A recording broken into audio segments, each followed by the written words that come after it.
இன்று நிறைய பேர்களை நான் பார்த்திருக்கிறேன். ஹஜ்ஜுக்கு செல்ல தயாராகிவிட்டால் அல்லாஹ்வுக்காக ஹஜ் செய்கிறோம், ஒவ்வொரு குரூப்பிலும் பிரைஸை கேட்டுக் கொண்டிருப்பார்கள். உன்னுடைய குரூப்பில் எவ்வளவு, இதில் எவ்வளவு, இதில் எவ்வளவு என்று கேட்டுக் கொண்டிருப்பார்கள். அருமையானவர்களே, அந்த குரூப்பில் யார் வழிகாட்டியாக செல்லுகிறார்கள்? வழிகாட்டி நல்லவரா? நல்ல முறையை வழிநடத்தாட்டுவரா? கண்மணி ரசூலை காட்டி தந்தவைகளை எங்களுக்கு காட்டி தருவாரா? தவாஃபுகளை ஒழுங்காக செய்ய வைப்பாரா? உம்ராக்கள் ஹஜ்ஜுடைய கடமைகளை நல்ல முறையில் எங்களுக்கு சொல்லித் தருவாரா என்று பார்ப்பதில்லை. இன்று என்ன பார்க்கிறோம்? அதிலே விடை எவ்வளவு, அவருடைய பிரைஸ் எவ்வளவு, அதிலே யார் செல்லுகிறார்கள், அந்த குரூப் எப்படி செல்வந்தர்கள் செல்லுகிறார்களா, அல்லது அவருடைய சாப்பாடு எப்படி இருக்கிறது பார்க்கத்தான் வேண்டும். பணம் கொடுத்து செல்லுகிறீர்கள், ஆனால் இன்று அது மட்டும்தான் பார்க்கப்படுகிறது. गौसे आज़म दस्तगीर, गौसे आज़म दस्तगीर, गौसे आज़म दस्तगीर, गौसे आज़म दस्तगीर. அல்லாஹு ஜல்லஷானுஹு வ தஆலா தன்னுடைய தூதர்களில் ஒருவரான சையதுனா இப்ராஹிம் அலைஹிஸ்ஸலாத்து வஸ்ஸலாம் அன்னவர்களை இந்த உலகத்திலே அல்லாஹ் வாழ வைத்திருக்கக்கூடிய வேளையில் அல்லாஹு ஜல்லஷானுஹு வ தஆலா கட்டளையிடுகிறான், இப்ராஹீமே, புனிதமான காபத்துல்லா ஷரீஃபை நீங்கள் நிர்மாணியுங்கள் என்கிறான். காபத்துல்லா ஷரீஃபை நீங்கள் கட்டுங்கள் என்கிறான். அல்லாஹ்வுடைய கட்டளையை ஏற்று நபியுனா இப்ராஹிம் அலைஹிஸ்ஸலாத்து வஸ்ஸலாம் அவர்கள் இஸ்மாயில் அலைஹிஸ்ஸலாம் அன்னவர்களோடு சேர்ந்து புனிதமான காபத்துல்லா ஷரீஃபை கட்டுகிறார்கள். காபத்துல்லா ஷரீஃபை கட்டி முடித்ததற்கு பின்னால் ரப்புல் ஆலமீனாகிய அல்லாஹ் சொல்லுகிறான், இப்ராஹீமே, இந்த புனிதமான காபத்துல்லா ஷரீஃபை தரிசிப்பதற்காக வேண்டி, வலம் வருவதற்காக வேண்டி, புனிதமான காபத்துல்லாவை தவாப் செய்வதற்காக வேண்டி நீங்கள் உலக மக்களுக்கு அழைப்பு விடுங்கள் என்கிறான். அந்த நேரத்தில் நபியுனா இப்ராஹிம் அலைஹிஸ்ஸலாத்து வஸ்ஸலாம் அவர்கள் தன்னுடைய ரப்பை பார்த்து சொல்லுகிறார்கள், இறைவா, நான் அழைத்து இந்த மக்களுக்கு செவிமடுப்பார்களா? நான் அழைத்த இந்த உலக மக்கள் அதை கேட்பார்களா என்று ரப்புல் ஆலமீனாகிய அல்லாஹ்விடத்திலே கேட்கிறார்கள். அல்லாஹு ஜல்லஷானுஹு வ தஆலா இப்ராஹிம் அலைஹிஸ்ஸலாம் அவர்களை பார்த்து சொல்லுகிறான், இப்ராஹீமே, நீங்கள் என்னுடைய கட்டளையை செய்யுங்கள், நீங்கள் அந்த மக்களை அழையுங்கள், அதை எத்தி வைக்கக்கூடிய பொறுப்பு என்னுடையது என்கிறான் ரப்புல் ஆலமீனாகிய அல்லாஹ். நீங்கள் மக்களுக்கு அழைப்பு விடுங்கள், அவர்களுக்கு எத்தச் செய்வது என்னுடைய பொறுப்பு என்கிறான்.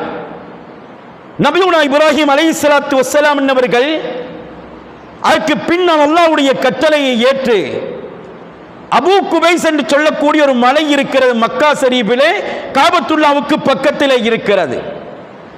அந்த அபூ குபைஸ் மலையிலே ஏறுகிறார்கள். அவருடைய உச்சியிலே ஏறி அல்லாஹ்வுடைய கட்டளையை மக்களுக்கு சொல்லுகிறார்கள். புனிதமான காபத்துல்லா ஷரீஃப் கட்டப்பட்டிருக்கிறது. அல்லாஹ் அந்த காபத்துல்லாவை தவாப் செய்வதற்காக வேண்டி, அதை வலம் வருவதற்காக வேண்டி மக்களை இந்த காபத்துல்லாவின் பக்கம் அழைக்கிறான் என்ற செய்தியை நபியுனா இப்ராஹிம் அலைஹிஸ்ஸலாம் அவர்கள் மக்களுக்கு எத்தி வைக்கிறார்கள். அருமையானவர்களே, அல்லாஹு ஜல்லஷானுஹு வ தஆலா இப்ராஹிம் அலைஹிஸ்ஸலாத்து வஸ்ஸலாம் அந்த சொன்ன வார்த்தையை உலகத்திலே யாரெல்லாம் ஹஜ்ஜுக்கு செல்லுகிறார்களோ, உலகத்திலே யாரெல்லாம் உம்ராவுக்கு செல்லுகிறார்களோ, புனிதமான காபத்துல்லா ஷரீஃபை தரிசிக்கிறார்களோ, அத்துணை பேருடைய காதிலும் அதனை எத்த வைத்தான். அதனை எத்த வைத்து மனிதர்களுடைய தாயுடைய கர்ப்பத்திலே இருந்தவர்கள், ஆலமுல் அர்வாஹிலே இருந்தவர்கள், கேட்டவர்கள் அத்துணை பேர்களும் லப்பைக் அல்லாஹும்ம லப்பைக், இறைவா உனக்கு நாங்கள் அடிபணிந்தோம் என்று பதில் சொன்னார்களா இல்லையா? அத்துணை பேர்களும் இன்று வரைக்கும் ஹஜ்ஜுக்கு சென்று கொண்டிருக்கிறார்கள், இன்று வரைக்கும் உம்ராவுக்கு சென்று கொண்டிருக்கிறார்கள். இப்ராஹிம் அலைஹிஸ்ஸலாத்துடைய அழைப்பு யாருடைய காதிலே விழுந்து அதற்கு பதில் சொன்னார்களோ, இறைவா நான் உனக்கு அடிபணிந்து விட்டேன் என்று பதில் சொன்னார்களோ, அத்துணை பேர்களும் கியாமத்து நாள் வரும் வரைக்கும் புனிதமான காபத்துல்லா ஷரீஃபை தரிசித்துக் கொண்டிருப்பார்கள். அருமையானவர்களே, அதுதான் இன்றும் நாம் பார்க்கிறோம். நிறைய பேர்கள் ஹஜ்ஜுடைய காலம் புனிதமான காபத்துல்லா ஷரீஃபை தரிசிப்பதற்காக சென்று கொண்டே இருக்கிறார்கள். ஹஜ்ஜுக்காக வேண்டி சென்று கொண்டே இருக்கிறார்கள். அருமையானவர்களே, ஒரு தடவை சையதுனா உமர் ஃபாரூக் ரலியல்லாஹு அன்ஹு அவர்கள் கண்மணி ரசூலுல்லாஹ்விடத்திலே வருகிறார்கள்.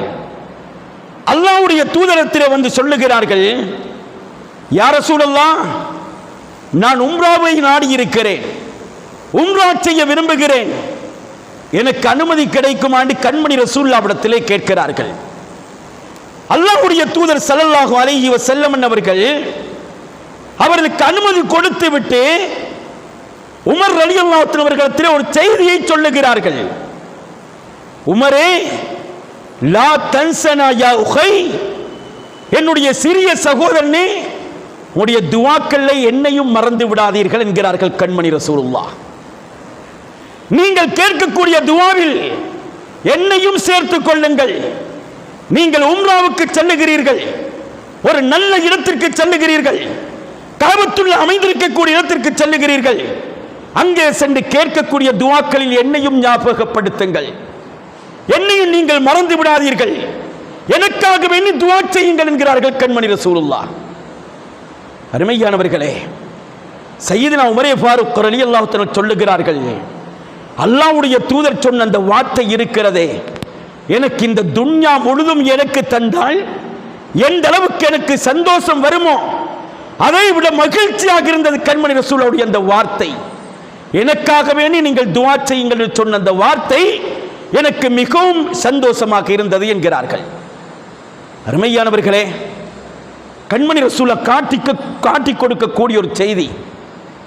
யாராவது ஹஜ்ஜுக்கு செல்லுகிறார்களா, உம்ராவுக்கு செல்லுகிறார்களா, நல்லவர்களை நீங்கள் சந்தியுங்கள்.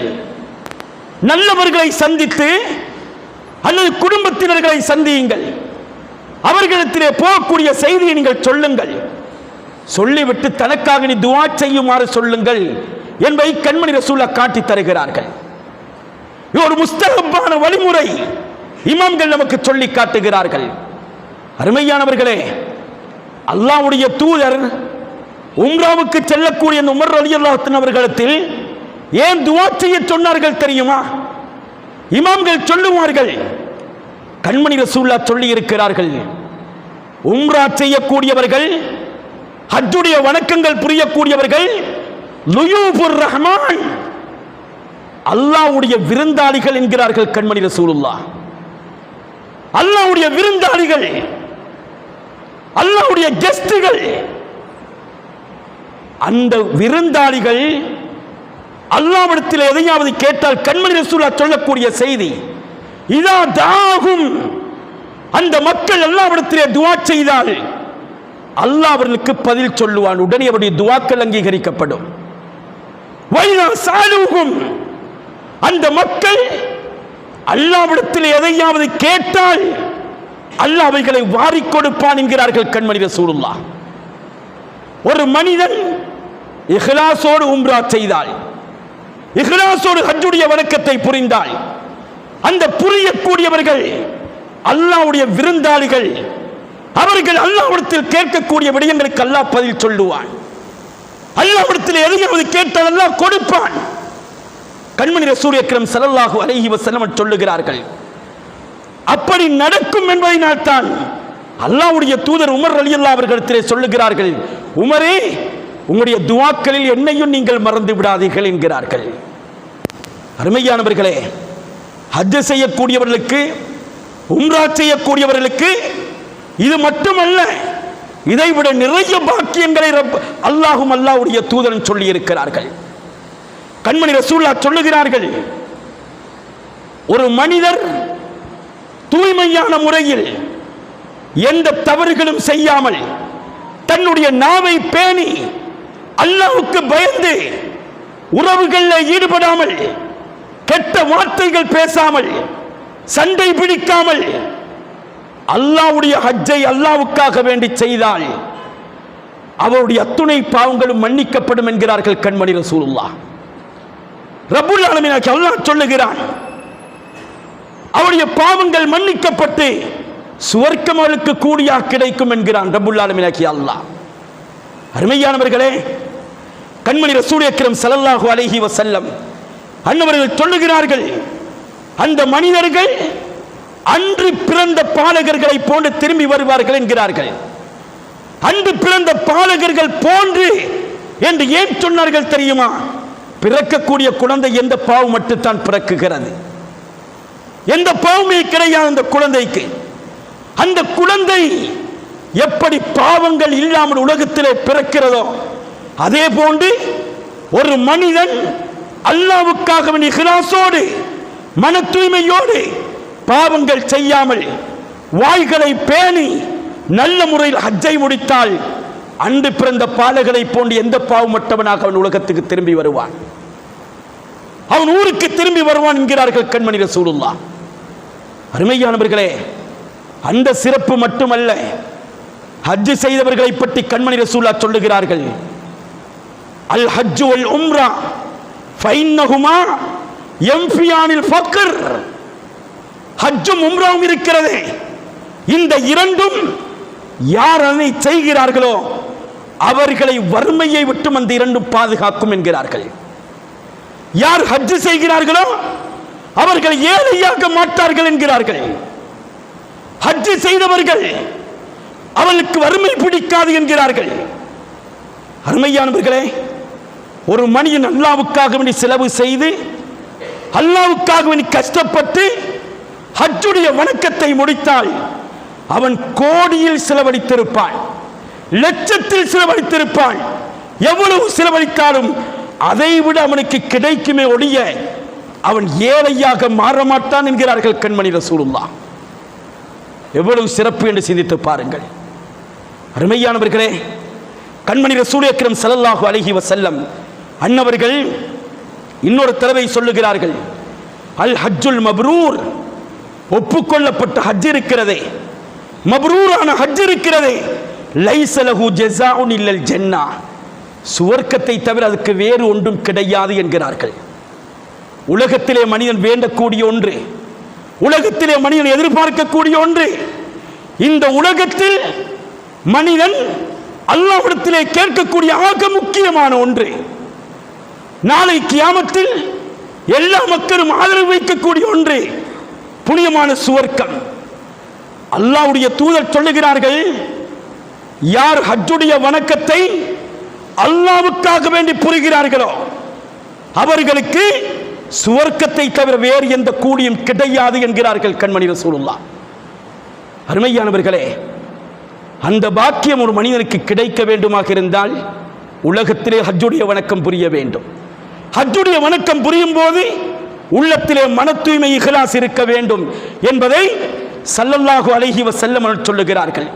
அருமையானவர்களே, இந்த வருடமும் இலங்கை திருநாட்டிலே இருந்து 3500 பேர்களுக்கு மேலாக புனிதமான ஹஜ்ஜை மேற்கொள்ள செல்லுகிறார்கள். அருமையானவர்களே, சிந்தித்து பாருங்கள், இன்றும் நம்முடைய நாட்டிலே பெரும் பெரும் கோடீஸ்வரர்கள் இருக்கிறார்கள், லட்சாதிபதிகள் இருக்கிறார்கள். இருந்தும் நம்மிலே ஹஜ்ஜுடைய வணக்கத்தை புரியாதவர்கள் எத்தனை பேர்கள் இருக்கிறார்கள்? வசதி இருக்கிறது, வாய்ப்பு இருக்கிறது, அப்படி இருந்தும் இன்று நிறைய பேர்களுக்கு அல்லாஹ் ஹஜ்ஜுடைய பாக்கியத்தை கொடுக்கவில்லை. அப்படி இருக்கும் போது இன்று ஹஜ்ஜுடைய வணக்கத்தை புரிவதற்காக வேண்டிய மக்கள் செல்லுகிறார்கள் என்றால், அருமையானவர்களை சிந்தித்து பாருங்கள், அல்லாஹ்வுடைய விருந்தாளிகளாக அல்லாஹ் தேர்ந்தெடுத்தவர்கள் அவர்கள். நாம் நினைத்தும் பார்க்க முடியாது, நம்மால் எதுவும் செய்ய முடியாது. அல்லாஹ்வினால் தேர்ந்தெடுக்கப்பட்டு புனிதமான காபத்துல்லா ஷரீஃபுக்கு அழைக்கப்பட்டவர்கள் அவர்கள் என்றால், அல்லாஹ்வுடைய விருந்தாளிகளுடைய சிறப்பை நீங்கள் சிந்தித்து பாருங்கள். நீங்கள் நினைக்கிறீர்களா கோடீஸ்வரர்களுக்கு மட்டும்தான் அந்த ஹஜ்ஜுடைய பாக்கியம் கிடைக்கிறது என்று? ஹஜ்ஜுடைய கடமை வேண்டுமாக இருந்தால் அவர்களுக்கு கடமையாக இருக்கலாம். ஹஜ்ஜுடைய கடமை ஒரு மனிதன் செல்வந்தனாக இருக்க வேண்டும், உடலில் ஆரோக்கியம் இருக்க வேண்டும். செல்வம் இல்லாவிட்டால் ஹஜ்ஜுக்கு அவருக்கு கடமை கிடையாது. உடலில் ஆரோக்கியம் இல்லாவிட்டால் அவனுக்கு ஹஜ்ஜுடைய கடமை கிடையாது. உடலில் ஆரோக்கியம் இருக்க வேண்டும், ஹஜ்ஜுக்குரிய வசதி இருக்க வேண்டும், செல்லக்கூடிய வாய்ப்புகள் வழிமுறைகள் இருக்க வேண்டும். இருந்தால் அவனுக்கு ஹஜ்ஜு வாஜிபு என்று இஸ்லாம் சொல்லுகிறது. அருமையானவர்களே, இன்று நிறைய பேர்கள் எல்லோரும் வசதி வாய்ப்பு உள்ளவர்கள் அல்ல, வசதி இல்லாதவர்கள் ஹஜ்ஜு செய்தாலும் கூடும், ஆனால் அவர்கள் மீது வாஜிபு கிடையாது. ஆனால் இன்று செல்வந்தர்கள் மட்டும்தான் செல்லுகிறார்களா என்றால் இல்லை, அல்லாஹ்வினால் வாய்ப்பு கொடுக்கப்பட்டவர்கள் ஹஜ்ஜு செய்து கொண்டிருக்கிறார்கள், அல்லாஹ்வினால் பாக்கியம் பெற்றவர்கள் ஹஜ்ஜு செய்து கொண்டிருக்கிறார்கள். ஏன் தெரியுமா? என்னுடைய அனுபவத்திலே நான் சொல்லுகிறேன். என்னோட நிறைய பேர்கள் உம்ராவுக்கு வந்திருக்கிறார்கள், ஹஜ்ஜுக்கு வந்திருக்கிறார்கள். நிறைய பேர்களுடைய வாழ்க்கையை பார்த்திருக்கிறேன். இடியாப்பன் சுட்டு சல்லி சேர்த்தவர்கள் எத்தனையோ பேர்கள் ஹஜ் உம்ராவுக்கு வந்திருக்கிறார்கள். அன்று அன்று கூலி வேலை செய்தவர்கள் பணத்தை கொஞ்சம் கொஞ்சமாக சேர்த்து தன்னுடைய உள்ளத்திலே இருந்த ஆசை, அந்த ஆசையுடைய வெளிப்பாடு கொஞ்சம் கொஞ்சமாக பணம் சேர்த்து சிலவுக்கு கூட பணம் இல்லாத கட்டத்தில் கூட உம்ராவுக்கும் ஹஜ்ஜுக்கும் சென்றிருக்கிறார்கள். வரலாறு சொல்லிக் கொண்டிருக்கிறது. அருமையானவர்களே, ஹஜ்ஜு உம்ரா என்பது அல்லாஹ் கொடுக்கக்கூடிய பாக்கியம், அல்லாஹ் கொடுக்கக்கூடிய சிறப்பு. ஒரு மனிதனை தேர்வு செய்வது அல்லாஹ். நம்மிடத்திலே கோடியில் பணம் இருக்கலாம், நம்மால் சென்றுவிட முடியாது. உலகத்தை சுற்றி பார்க்கலாம், ஆனால் ஹஜ்ஜுடைய கடமை கண்மணி ரசூலுல்லாஹ் சொல்லுகிறார்கள், யாருக்கு அல்லாஹ்வுடைய விசேட ரஹ்மத் இருக்கிறதோ அவர்கள் தான் புனிதமான மக்கா ஷரீஃபுக்குள் செல்லுவார்கள் என்கிறார்கள். யார் மக்காவுக்குள் சென்று விட்டார்களோ திரும்பி வரும்போது அல்லாஹ்வுடைய குஃப்ரான் பிழை பொறுப்போடு தான் திரும்பி வருவார்கள் என்கிறார்கள் கண்மணி ரசூலுல்லாஹ். எனவே அருமையானவர்களே, ஹஜ்ஜுடைய வணக்கம் ஒரு மனிதன் இத்துணை பணங்களை செலவழித்து கஷ்டங்கள் பட்டு அவன் செய்கிறான் என்றிருந்தால் அந்த ஹஜ்ஜுடைய வணக்கங்கள் நிறைவேற்றப்பட வேண்டும், ஒப்புக்கொள்ளப்பட வேண்டும். ஒப்புக்கொள்ளப்பட வேண்டும் என்றிருந்தால் அருமையானவர்களே, நம்மிடத்திலே சில விசேட குணங்கள் நம்மிடத்திலே வர வேண்டும். அல்லாஹ்வுடைய தூதர் ஸல்லல்லாஹு அலைஹி வஸல்லம் அன்னவர்கள் அருமை சஹாபாக்களிடத்தில் சொல்லுகிறார்கள், ஒரு மனிதன் ஹஜ் செய்தால் அவனுடைய கூலி என்ன தெரியுமா? புனிதமான சுவர்க்கம் என்கிறார்கள் கண்மணி ரசூலுல்லாஹ். அல் ஹஜ்ஜுல் மப்ரூர், ஒப்புக்கொள்ளப்பட்ட ஹஜ்ஜுக்கு கண்மணி ரசூலுல்லாஹ்விடத்தில் அருமை சஹாபாக்கள் கேட்கிறார்கள், யா ரசூலல்லாஹ், ஒப்புக்கொள்ளப்பட்ட ஹஜ் என்றால் என்ன என்று கேட்கிறார்கள். எல்லோரும் ஹஜ் செய்கிறார்கள், ஒப்புக்கொள்ளப்பட்ட ஹஜ் என்றால் என்ன? அந்த மப்ரூர் என்ற வார்த்தைக்குரிய அர்த்தம் என்ன என்று கண்மணி ரசூலுல்லாஹ்விடத்திலே கேட்கிறார்கள். அல்லாஹ்வுடைய தூதர் என்ன சொன்னார்கள் தெரியுமா? சிந்திக்க வேண்டிய விடயம். கண்மணி ரசூலுல்லாஹ் சொல்லுகிறார்கள், மப்ரூர் பிர்ரு என்று சொல்லுவது என்ன தெரியுமா? இத்ஆமுத் தஆம், சாப்பாடு கொடுங்கள் என்கிறார்கள். ஹஜ் செய்யக்கூடியவர்கள் சஹீஹான ஹதீஸ்.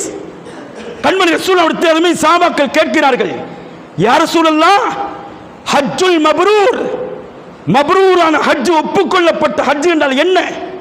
கேட்டபோது கண்மணி ரசூலுல்லாஹ் சொன்னார்கள், இத்ஆமுத் தஆம், சாப்பாடு கொடுங்கள் என்கிறார்கள்.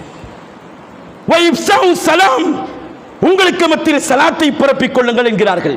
ஒரு ஹஜ்ஜாஜிக்கு கண்மணி ரசூலுல்லாஹ் சொல்லக்கூடிய விடயம். வ ஹுஸ்னுல் கலாம், நல்ல பேச்சை பேசுங்கள் என்கிறார்கள். இந்த மூன்று விடயத்தை நீங்கள் செய்யுங்கள், உங்களுடைய ஹஜ்ஜுகள் ஒப்புக்கொள்ளப்படும் என்கிறார்கள் கண்மணி ரசூலுல்லாஹ். அருமையானவர்களே, நீங்கள் கேட்கலாம், ஹஜ்ஜுக்கு சென்று சாப்பாடு கொடுப்பதா என்று கேட்கலாம்.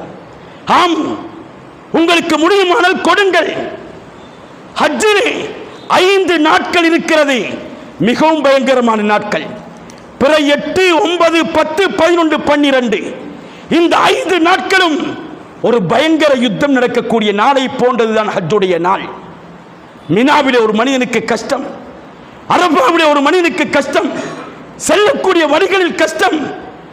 அப்படியான ஒரு சூழ்நிலை, அடிக்கக்கூடிய வெயில் மனிதனை உருக்கி விடுமோ என்று சொல்லக்கூடிய நிலை, அவ்வளவு பயங்கரமான நிலை. அருமையானவர்களே, நீங்கள் எடுத்துக் கொடுக்கக்கூடிய ஒரு தண்ணீர் பொட்டில், ஒரு தண்ணீர் பொட்டில் இருக்கிறதே, இது கூட உங்களுடைய ஹஜ்ஜை நிறைவேற்றிவிடும். அனித்தன் ஸல்லல்லாஹு அலைஹி வஸல்லம் சொல்லுகிறார்கள், அருமையானவர்களே, ஹஜ் உம்ராவுக்கு சென்றவர்களுக்கு தெரியும். அங்கு பணத்தை எடுத்து செல்லுவார்கள். ஆரம்பத்திலே நிறைய செலவழிப்பார்கள். கடைசியில் கையிலே கொஞ்சம் பணம் இருக்கும். அந்த நேரத்தில் உள்ளத்திலே கஞ்சத்தனம் வந்துவிடும். இதனை செலவழித்தால் எனக்கு நான் என்ன செய்வது, எனக்கு ஏதாவது வாங்குவதென்றால் நான் என்ன செய்வது என்ற ஒரு எண்ணம் வரும். அந்த நேரத்தில் கொடுப்பதை நிறுத்துவார்கள். அல்லாஹ்வுடைய தூதர் அதனைத்தான் சொல்லுகிறார்கள், இத்தாமுத்தாம், நீங்கள் ஹஜ்ஜுடைய காலத்தில் உங்களுக்கு தாகம் எடுக்கும், பசி எடுக்கும். நீங்கள் உங்களோடு 2 பேர்கள் 3 பேர்கள் இருப்பார்கள். அருமையானவர்களே, அந்த நேரத்தில் நிறைய பேர்களை பார்த்திருக்கிறேன். ஒரு டீ குடிப்பதற்காண்டி செல்லுவார்கள். செல்லக்கூடிய வழியில் 2 பேரையும் கலட்டி விட்டு சென்று விடுவார்கள். இருவரையும் கலட்டி விட்டு சென்று விடுவார்கள். தன்னிடத்திலே பணம் இல்லை என்றால் பிரச்சனை இல்லை. அருமையானவர்களே, பணம் இருக்கிறது, அடுத்தவருக்கு ஒரு தண்ணீர் போட்டல் வாங்கி கொடுக்க உள்ளம் விடுவதில்லை, ஒரு டீ வாங்கி கொடுக்க உள்ளம் விடுவதில்லை. கண்மணி ரசூல் சொன்னார்களே, ஹஜ் நிறைவேற வேண்டுமா, மப்ரூராக வேண்டுமா, நீங்கள் சாப்பாடு கொடுங்கள் என்றார்களே. கண்மணி ரசூல் இதையும் சேர்த்துத்தான் சொல்லுகிறார்கள். எனவே அருமையானவர்களே, ஹஜ்ஜுக்கு செல்லக்கூடியவர்கள், உம்ராவுக்கு செல்லக்கூடியவர்கள் கஞ்சத்தனம் இருக்கக்கூடாது என்பதை கண்மணி ரசூலா சொல்லுகிறார்கள். அடுத்தது இஃப்ஷாஉ ஸலாம். தெரிந்தவர்களோ தெரியாதவர்களோ, பணக்காரர்களோ ஏழைகளோ, கருப்பரோ வெள்ளையரோ கண்டால் சலாம் சொல்லுங்கள். உங்களுக்கு மத்தியில் சலாத்தை பரப்பிக் கொள்ளுங்கள். வ ஹுஸ்னுல் கலாம். உங்களுக்கு கோபம் வரக்கூடிய நேரத்திலாக இருந்தாலும் சரி, கெட்ட வார்த்தைகள் பேசாதீர்கள், கெட்ட வார்த்தைகளை பேசிவிடாதீர்கள். நல்ல வார்த்தைகள், நல்ல வழிகாட்டல்களை சொல்லுங்கள். ஹஜ்ஜுடைய 5 நாட்களும் உங்களுக்கு சாப்பாட்டை கொடுக்கும் போது உங்களுக்கு வெறி வரும். இந்த சாப்பாட்டையா நான் உண்ணுவது, எனக்கு ஒரு டீ கிடைக்காதா, ஒரு தண்ணீர் கிடைக்காதா, அப்படி ஒரு சூழ்நிலை ஏற்படும். அரபாவிலே கொடுக்கக்கூடிய சாப்பாடு நமக்கு பிடிக்காது, அந்த சூழ்நிலை வரும். அருமையானவர்களே, கண்மணி ரசூலுல்லாஹ் சொல்லுகிறார்கள், எந்த கட்டத்திலும் ஹஜ்ஜுடைய நாட்களில் உங்களுடைய வாய்களை பேணிக் கொள்ளுங்கள் என்கிறார்கள் கண்மணி ரசூலுல்லாஹ். அருமையானவர்களே, பணத்தை செலவழித்து செல்வது மட்டுமல்ல, தம்முடைய உடலை கஷ்டப்படுத்தி செல்வது மட்டுமல்ல, தன்னைத்தான் கண்ட்ரோல் பண்ணிக்கொள்ள வேண்டும் என்பதை கண்மணி ரசூலுல்லாஹ் சொல்லுகிறார்கள். என்னுடைய கண்ட்ரோல் என்னிலே இருக்க வேண்டும், என்னை மீறிவிடக்கூடாது என்கிறார்கள் அல்லாஹ்வுடைய தூதர். இப்படியான முறையில் நல்ல முறையில் ஹஜ்ஜை செய்தால்தான் ஹஜ் உங்களுக்கு கூடும் என்கிறார்கள். அது மட்டுமல்ல, இன்று நிறைய பேர்களை நான் பார்த்திருக்கிறேன். ஹஜ்ஜுக்கு செல்ல தயாராகிவிட்டால் அல்லாஹ்வுக்காக ஹஜ் செய்கிறோம், ஒவ்வொரு குரூப்பிலும் பிரைஸை கேட்டுக் கொண்டிருப்பார்கள். உன்னுடைய குரூப்பில் எவ்வளவு, இதில் எவ்வளவு, இதில் எவ்வளவு என்று கேட்டுக் கொண்டிருப்பார்கள். அருமையானவர்களே, அந்த குரூப்பில் யார் வழிகாட்டியாக செல்லுகிறார்கள்? வழிகாட்டி நல்லவரா, நல்ல முறையில் வழிநடத்தாட்டுவரா? கண்மணி ரசூலுல்லாஹ் காட்டி தந்தவைகளை எங்களுக்கு காட்டி தருவாரா? தவாஃபுகளை ஒழுங்காக செய்ய வைப்பாரா? உம்ராக்கள் ஹஜ்ஜுடைய கடமைகளை நல்ல முறையில் எங்களுக்கு சொல்லித் தருவாரா என்று பார்ப்பதில்லை. இன்று என்ன பார்க்கிறோம்? அதிலே விடை எவ்வளவு, அவருடைய பிரைஸ் எவ்வளவு, அதிலே யார் செல்லுகிறார்கள், அந்த குரூப் எப்படி செல்வந்தர்கள் செல்லுகிறார்களா, அல்லது அவருடைய சாப்பாடு எப்படி இருக்கிறது பார்க்கத்தான் வேண்டும். பணம் கொடுத்து செல்லுகிறீர்கள், ஆனால் இன்று அது மட்டும்தான் பார்க்கப்படுகிறது. அருமையானவர்களே, கண்மணி ரசூலுல்லாஹ் என்ன சொன்னார்கள் தெரியுமா? ஆயிஷா அம்மையார் அவர்களை உம்ராவுக்கு அனுப்புகிறார்கள்.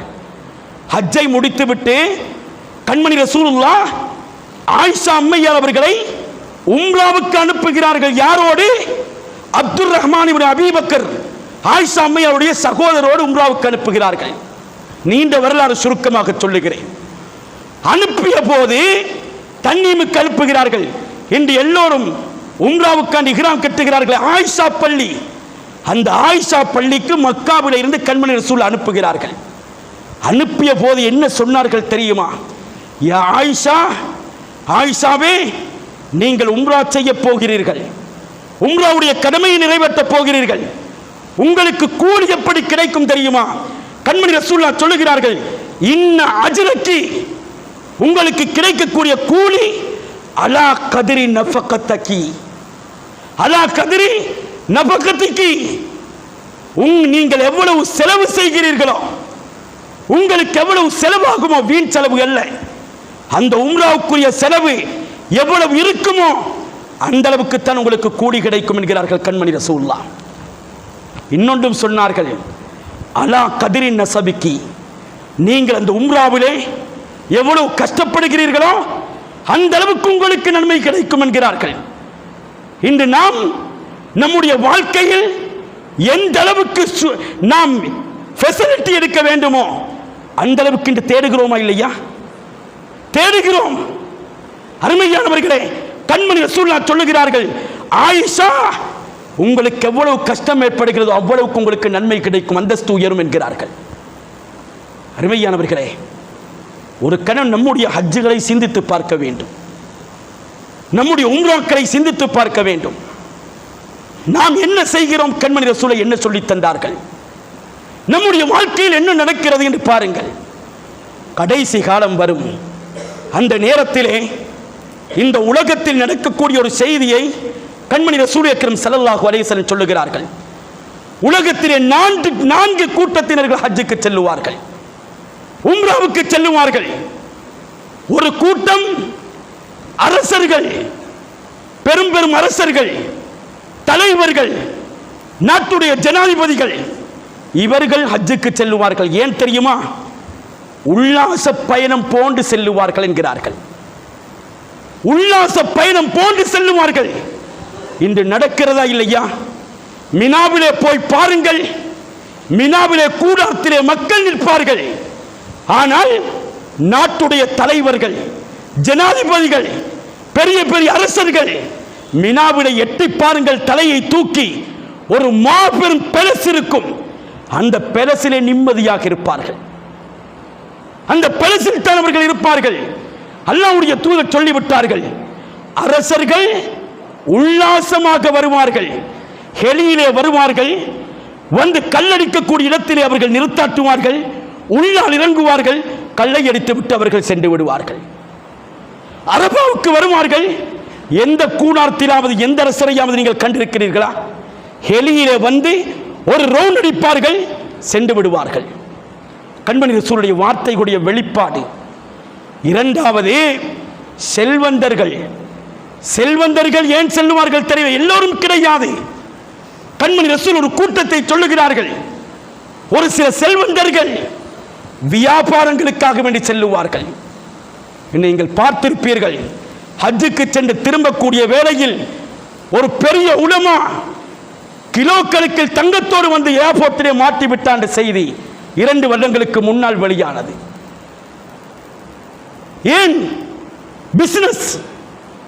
இன்று நிறைய குரூப்புகளை பார்க்கிறோம், அழைத்து செல்லுவார்கள், நடுரோட்டில் விட்டுவிட்டு அவர்களுடைய வியாபாரத்தை அவர்கள் கவனிப்பார்கள். இன்று நடந்து கொண்டிருக்கிறது. மூன்றாவது கூட்டம் ஏழைகள், வறுமை பிடித்தவர்கள். கண்மணி ரசூலுல்லாஹ் சொல்லுகிறார்கள், அவர்கள் பிச்சை கேட்பதற்கு செல்லுவார்கள் என்கிறார்கள். லட்சக்கணக்கான மக்கள் இன்று அதற்கு செல்லுகிறார்கள். நான்காவது கூட்டம் உலமாக்கள், காரிமார்கள். அவர்கள் ஏன் செல்லுவார்கள் தெரியுமா? முகஸ்துதிக்காக வேண்டி செல்லுவார்கள். இன்று நாம் பார்க்கிறோம், சிலர்கள் சொல்லுவார்கள், என்னுடைய 12வது ஹஜ்ஜை நான் முடிக்க செல்லுகிறேன் என்பார்கள், என்னுடைய 15வது ஹஜ்ஜை முடிக்க செல்லுகிறேன் என்பார்கள். கண்மணி ரசூலுல்லாஹ் சொன்னார்கள், இப்படி ஒரு கூட்டம் தோன்றும் என்றார்கள். அருமையானவர்களே, இவர்கள் இருந்து அப்படியே விலகி நம்முடைய செல்வங்கள், பணங்கள் அல்லாஹ்வுக்காக வேண்டி செலவழிக்கப்பட்டு அல்லாஹ்வுக்காக வேண்டி ஹஜ் செய்தவர்களுடைய ஹஜ்ஜி தான் கூடும் என்கிறார்கள் கண்மணி ரசூலுல்லாஹ். அல்லாஹ் செல்வத்தை தந்தவர்களுக்கு, அல்லாஹ் பணத்தை கொடுத்திருக்கக்கூடியவர்களுக்கு அல்லாஹ் இந்த உலகத்துடைய நியமத்தை, மாபெரும் நியமத்தை தந்திருக்கிறான். அந்த நியமத்துகள் நாம் செலவழித்து ஹஜ்ஜுக்கு செல்லுகிறோம், கஷ்டத்தோடு செல்லுகிறோம். ஏன் அடுத்தவர்களை நாங்கள் நோக்கமாக கருதுகிறோம்? அவைகளை அல்லாஹ்வுக்காக வேண்டி செய்யும் போது பரக்கத்து நமக்கு வருகிறது, அல்லாஹ்வுடைய அருள் நமக்கு வருகிறது. அருமையானவர்களே, எனவே நம்முடைய உள்ளத்தில் இஹ்லாஸ் வர வேண்டும், மன தூய்மை வர வேண்டும். எப்பொழுது நாம் உம்ராவுக்காக வேண்டி, ஹஜ்ஜுக்காக வேண்டி தயாராகுகிறோமோ அந்த நேரத்தில் இஹ்ராம் அணியும் போது, அதற்கு முன்னால் குளிக்கிறோம், உடலை உரிக்கக்கூடிய ஊத்தைகளை அகற்றுவதற்காக வேண்டி அந்த நேரத்தில் நியத்து வையுங்கள், இறைவா நான் உடலில் இருக்கக்கூடிய ஊத்தைகளை அகற்றுகிறோம். யா அல்லாஹ், என்னுடைய உள்ளத்திலே நிறைய ஊத்தைகள் இருக்கிறது. பெருமை, பேராசை, பொறாமை, வஞ்சகம் அத்துணையும் இருக்கிறது. அத்துணை நீ அழித்து விடு நாயனே என்று அல்லாஹ்விடத்திலே துஆ கேளுங்கள். அருமையானவர்களே, ஒரு சிறிய செய்தியை சொல்லிவிட்டு முடிக்கிறேன். உலக வரலாற்றிலே பேசப்பட்ட ஒரு மாபெரும் மனிதர் அலி இப்னு ஹுசைன் ரலியல்லாஹு தஆலா அவர்கள். அலி இப்னு ஹுசைன், ஹுசைன் ரலியல்லாஹுடைய மகன், அலி ரலியல்லாஹுடைய பேரப்பிள்ளை. இந்த அலி இப்னு ஹுசைன் ரலியல்லாஹு தஆலா அவர்கள் ஒரு மாபெரும் இறைநேச செல்வர். அல்லாஹ்வுடைய கனெக்ஷன்ல இருந்தவர்கள், அல்லாஹ்வுடைய தொடர்பில் இருந்தவர்கள். அருமையானவர்களே, ஒரு தடவை ஹஜ்ஜுக்காக வேண்டி இஹ்ராம் அணிகிறார்கள். குளித்துவிட்டு எல்லோரும் பார்த்து கொண்டிருக்கிறார்கள். இஹ்ராத்தை அணிகிறார்கள். இஹ்ராத்தை அணிந்தவர்கள் இஹ்ராம் அணிந்துவிட்டு நாம் நியத்து வைத்து தல்பியா சொல்ல வேண்டும். நியத்தை வைத்து இஹ்ராம் அணிந்தவர்கள் தல்பியா சொல்லாமல் தடுமாறிக்கொண்டிருக்கிறார்கள். ஒரு மாபெரும் இறைநேசர், தடுமாறுகிறார்கள். நிறங்கள்லாம் மாறுகிறது, உடல்களில் நடுக்கம் எடுக்கிறது. பின்னால் இருந்தவர்கள் பார்த்து கொண்டிருக்கிறார்கள். எல்லோரும் கேட்கிறார்கள், இமாம் அவர்களே ஏன் தல்பியாவை சொல்லவில்லை? அவர்கள் சொல்லும் வரைக்கும் பின்னால் பார்த்திருக்கிறார்கள் அவர்களும் சொல்வதற்கு. அந்த நேரத்தில் அவர்கள் என்ன சொன்னார்கள் தெரியுமா? நான் இஹ்ராம் அணிந்து விட்டேன், தல்பியாவை சொல்ல நினைக்கிறேன். லப்பைக் அல்லாஹும்ம லப்பைக், இறைவா உனக்கு அடிபணிந்து நான் வந்துவிட்டேன், உன்னுடைய அழைப்பை ஏற்று நான் வந்து கொண்டிருக்கிறேன் என்று நான் சொல்ல நினைக்கிறேன். சொல்லும் போது என்னுடைய ரப்பு என்னை பார்த்து லா லப்பைக் வலா சஅதைக், உன்னுடைய கடமையை நான் ஏற்றுக்கொள்ளவில்லை, உன்னுடைய விடயத்தை நான் ஏற்றுக்கொள்ளவில்லை, உன்னுடைய லப்பைக்கை நான் ஏற்றுக்கொள்ளவில்லை என்று அவன் என்னை பார்த்து சொல்லி விடுவானோ என்று நான் பயப்படுகிறேன் என்கிறார்கள். என்னுடைய இஹ்லாஸ் மாறிவிடுமோ, உள தூய்மை மாறிவிடுமோ என்று நான் பயப்படுகிறேன் என்கிறார்கள். அலி இப்னு ஹுசைன் ரலியல்லாஹு தஆலா அவர்கள் என்றால், அருமையானவர்களே, ஹஜ் என்பது வெறும் வணக்கம் கிடையாது. ஹஜ் என்பது வெறும் வணக்கம் கிடையாது.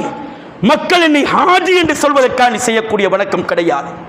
நாளை ரப்புல் ஆலமீன் அல்லாஹ் என்னை பார்த்து நீ என்னுடைய கடமையை நிறைவேற்றினாய், வா உனக்கு கொடுக்கக்கூடிய பரிசு இதோ இருக்கிற சுவர்க்கம், இந்த சுவர்க்கத்திலே நீ நுழைந்து விடு என்று சொல்லக்கூடிய ஹஜ்ஜாக இருக்க வேண்டும் என்பதை கண்மணி ரசூலுல்லாஹ் சொல்லுகிறார்கள். ஆக அருமையானவர்களே, பணங்களை செலவழிக்கிறோம், பல கஷ்டங்களை படுகிறோம், துன்பங்களோடு செல்லுகிறோம். ஹஜ்ஜுக்கு செல்லக்கூடியவர்கள் இருப்பார்கள், உம்ராவுக்கு செல்லக்கூடியவர்கள் இருப்பார்கள், புனிதமான காபத்துல்லாஹை தரிசிக்கக்கூடிய நாட்டமுள்ளவர்கள் இருப்பார்கள். அருமையானவர்களே, நாம் எப்பொழுது சென்றாலும், நான் எந்த நேரத்தில் சென்றாலும், அருமையானவர்களே, அந்த புனிதமான காபத்துல்லா ஷரீஃபுக்கு செல்லும் போது இறை அன்போடு செல்லுங்கள், அல்லாஹ்வுடைய நெருக்கத்தோடு செல்லுங்கள். யாருடைய பேருக்காக வேண்டி செய்யாதீர்கள், அல்லாஹ்வுக்காக வேண்டி செய்கிறோம் என்ற எண்ணத்திலே செய்யுங்கள். அல்லாஹ்வுடைய எந்த கடமையாக இருந்தாலும் சரி, தொழுகையாக இருக்கட்டும், நோன்பாக இருக்கட்டும், ஹஜ்ஜாக இருக்கட்டும், எதுவாக இருந்தாலும் சரி, அல்லாஹ்வுக்காக வேண்டி செய்யுங்கள். இந்த உலகத்தில் அல்லாஹ்வுக்காக வேண்டி செய்தால் அருமையானவர்களே, நாளை அல்லாஹ் உங்களுக்கு கூலியை கொடுப்பான். இல்லாவிட்டால் உங்களுக்கு தயாரிக்கப்பட்ட சுவர்க்கத்திலே வேறு மக்களை தள்ளிவிட்டு உங்களை நரகத்திலே தள்ளுவான். அல்லாஹ் பாதுகாக்க வேண்டும். நரகம் சாதாரண ஒன்று அல்ல. கண்மணி ரசூலுல்லாஹ் சொல்லுகிறார்கள், நரகத்துடைய ஆள் குறைந்த வேதனை ஒரு ஜோடு செருப்புக்கள், நெருப்பாலான செருப்புக்கள் அணிவிக்கப்படும். அதை அணிந்தால் மனிதனுடைய மூளைகள் உருகி வடியும், மனித துடி துடித்து போவான், பாதுகாக்க யாருமே இருக்க மாட்டார்கள் என்கிறார்கள் கண்மணி ரசூலுல்லாஹ். அந்த நரகத்தை விட்டும் பாதுகாப்பு நமக்கு வேண்டுமாக இருந்தால் அல்லாஹ்வை வணங்குங்கள், அல்லாஹ்வை மட்டும் நினையுங்கள், அல்லாஹ்விடத்திலே கெஞ்சுங்கள். அருமையானவர்களே, அல்லாஹ்வுக்காக நீ கடமைகளை செய்யுங்கள். எல்லாம் அல்லாஹ் ஜல்லஷானு வ தஆலா நம்ம துணை பேருக்கு தௌஃபீக் செய்தருள்வானாக. யா அல்லாஹ் உங்களுடைய குற்றங்குறைகளை மன்னித்தருள்வாயாக, எங்களுடைய பெற்றோர்களுடைய பாவங்களை மன்னித்தருள்வாயாக, உற்றார் உறவினர்கள் உஸ்தாத்மார்கள் மனைவி மக்கள் மாணவருடைய பாவங்களை மன்னித்தருள்வாயாக, மௌத்தாக்குடைய பாவங்களை மன்னித்தருள்வாயாக. யா அல்லாஹ் உங்களுடைய பெற்றோர்கள் உயிரோடு வாழ்ந்து கொண்டிருந்தால் அந்த பெற்றோர்களுக்குரிய கருணையை காட்டுவாயாக. யா அல்லாஹ் அவர்கள் மரணித்த மன்னரைகளில் இருந்தால் ரப்பே ரஹ்மான் இந்த கபறுகளை சூன பூஞ்சோடையாக்குவாயாக, கண்ணெட்டும் தூரம் வரைக்கும் இன்பங்கள் நிறைந்திரமாக மாற்றியருள்வாயாக. ரப்பே ரப்பே ரஹ்மான், யாரெல்லாம் பிள்ளைகளோடு வாழ்ந்து கொண்டிருக்கிறார்களோ அந்த பிள்ளைகளை சாலிகான பிள்ளைகளாக்கி அருள்வாயாக, ஆரோக்கியம் உள்ள பிள்ளைகளாக்கி அருள்வாயாக. யாருக்கெல்லாம் குழந்தை பாக்கியம் இல்லையோ அவர்களுக்கு சாலிகான குழந்தைகளை கொடுப்பாயாக. ரப்பே ரஹ்மான், யாரெல்லாம் நம்மிலே நோய்வாய்ப்பட்டிருக்கிறார்களோ, ஆரோக்கியம் குண்டி இருக்கிறார்களோ, ஆஸ்பத்திரிகளில் எரிமிட் பண்ணப்பட்டிருக்கிறார்களோ அவர்களுக்கு பரிபூர்ண ஆபியத்தையும் ஆரோக்கியத்தையும் கொடுப்பாயாக. யார் ரப்பே ரஹ்மான், யாரெல்லாம் சொந்த வீடுகள் இல்லாமல் கஷ்டத்தோடும் கவலையோடும் இருக்கிறார்களோ அவர்களுக்கு சொந்த வீடுகளை கொடுப்பாயாக. யாருடைய தொழில்களை பரக்கத்து செய்தல்வாயாக, அந்த தொழில்களை ஹராத்தை விட்டும் பாதுகாத்தல்வாயாக. யாருக்கெல்லாம் நல்ல தொழில்கள் இல்லையோ அவர்களுக்கு நல்ல தொழில்களை கொடுப்பாயாக. யாரெல்லாம் கடன்காரர்களாக இருக்கிறார்களோ அந்த கடன்களை நீக்கக்கூடிய சக்திகளை அவர்களுக்கு கொடுப்பாயாக. கடன்கள் மூலம் சீரழிவுகளை ஏற்படுத்தாமல் இருப்பாயாக. ரப்பே ரஹ்மானே, எங்களுக்கு மௌத்து வரும்போது லா இலாஹ இல்லல்லாஹ் முஹம்மதுர் ரசூலுல்லாஹ் என்ற திருக்கலிமாவோடு கண்மணி ரசூலுல்லாஹ்வை கண்ணார பார்த்தவர்களாக ஹுஸ்னுல் காத்திமாவோடு எங்களுடைய ரூஹல் பிரிவக்கு நீ தௌஃபீக் செய்தருள்வாயாக. யா நம்முடைய மௌத்துக்கு பின்னால் வாழ்க்கையை சிறந்த வாழ்க்கையாக்கி தந்தருள்வாயாக. யா அல்லாஹ், மௌத்துக்கு முன்னால் புனிதமான காபத்துல்லா ஷரீஃபை தரிசிக்கக்கூடிய பாக்கியத்தை தந்தருள்வாயாக. ஹஜ்ஜுடைய பாக்கியத்தை தந்தருள்வாயாக. கண்மணி ரசூலுல்லாஹ்வுடைய ஜியாரத்திற்கு முன்னால் நின்று சலாம் சொல்லக்கூடிய பாக்கியத்தை தந்தருள்வாயாக. வமா அலைனா இல்லல் பலாவுல் முபீன். லா இலாஹா இல்லல்லாஹ், லா இலாஹா இல்லல்லாஹ், லா இலாஹா இல்லல்லாஹ், லா இலாஹா